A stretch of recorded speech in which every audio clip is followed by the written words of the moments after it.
कर चल. नमस्कार मित्रांनो, हाय. पिंपरी चिंचवडमध्ये आहे. जरा कामानिमित्त पुण्याला येणं झालं. इथं आमचा मित्र राहुल असबे आहे. त्याची जी गाडी आहे जरा फिरतोय, जरा नवीन नवीन ठिकाणी जरा सिंहगडला जायचा प्लॅन होता, परंतु हॅवी रेन असल्यामुळे तिकडं सध्या रस्ते पूर्ण बंद आहेत. म्हणजे जाऊ देत नाहीत ते. म्हणून आता इथंच आतमध्ये फिरतोय, जरा पिंपरी चिंचवड गाडी फिरतोय. आता सागर बोलते. हाय, नमस्कार मित्रांनो. वातावरण बघून यावं म्हटलं पुण्याला, मस्तपैकी फिराव, सगळे गड किल्ले वगैरे पाहावं म्हटलं, पण सध्या बंद आहे सगळं. त्यामुळे आताच आम्ही आपलं फिरतोय. भरपूर पाऊस झाला इथं. पाऊस भरपूर झालाय आणि अजूनही रेन अलर्ट दाखवतंय.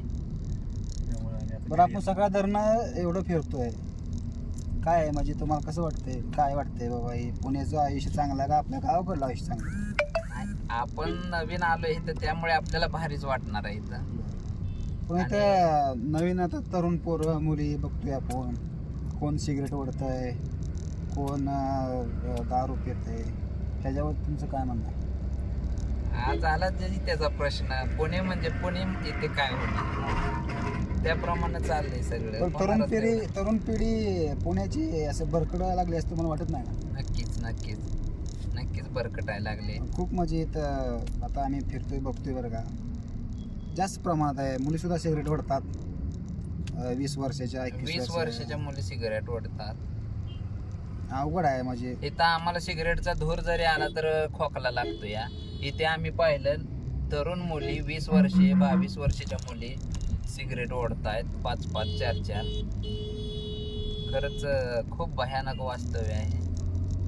त्यासाठी आपलं म्हणजे आपण गावाकडं आहे ते अगदी उत्तम आहे. म्हणजे आता माझं वय 33 आहे, पण आजपर्यंत मी कुठलंही व्यसन केलेलं नाही. दारू नाही, सिगरेट नाही, तंबाखू नाही, अजिबात नाही.